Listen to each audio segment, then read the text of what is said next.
O que tem de obreiro que gosta de dar pressão em pastor, você já viu esse caso? Aqui não é muito o caso. Mas ele põe o pastor numa situação, e eles colocaram a Pedro numa situação tão desgastante diante dos gentios, veja bem. Eu fico me perguntando se eles conseguem colocar Pedro nessa situação, numa casa que não é administrada por Pedro. Aí fica uma pergunta na minha cabeça, filosoficamente: como é que Pedro dirigia essa igreja lá em Jerusalém?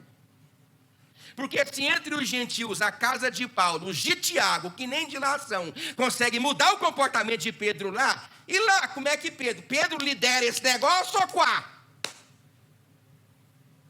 Quem é que lidera essa comunidade judaica? É Pedro ou é os da casa? Detalhe, Tiago aqui não é o apóstolo. Tiago aqui é o irmão do Senhor.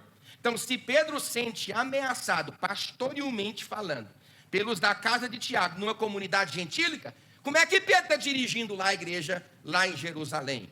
Com a pressão desses obreiros. Aí eu vou ler o texto filosoficamente. Quando, porém, Cefas veio a Antioquia, resisti-lhe face a face. 3 coisas eu busquei do original, porque eu já vi obreiro pegar esse texto bíblico, descaracterizá-lo do seu contexto. Olha aqui para o pastor, irmão, para essa gravata linda e para essa barriga bem redonda aqui do pastor. Nós não podemos retirar o texto do seu contexto. Nós chamamos de perícope.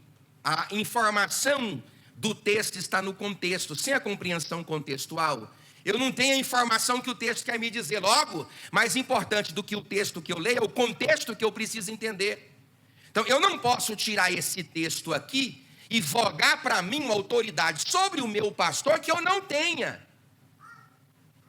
A grande questão não é a autoridade de Pedro que está sendo colocada em xeque. O que está sendo colocado em xeque é a fala de Pedro, cedido por causa dos de Tiago, com relação à verdade do Evangelho. Então eu busquei nos originais 3 verdades. A primeira: falou livremente o que pensava. É pecado o Alisson chegar em mim e falar livremente o que pensa? É pecado Milton César chegar no pastor e falar livremente o que pensa?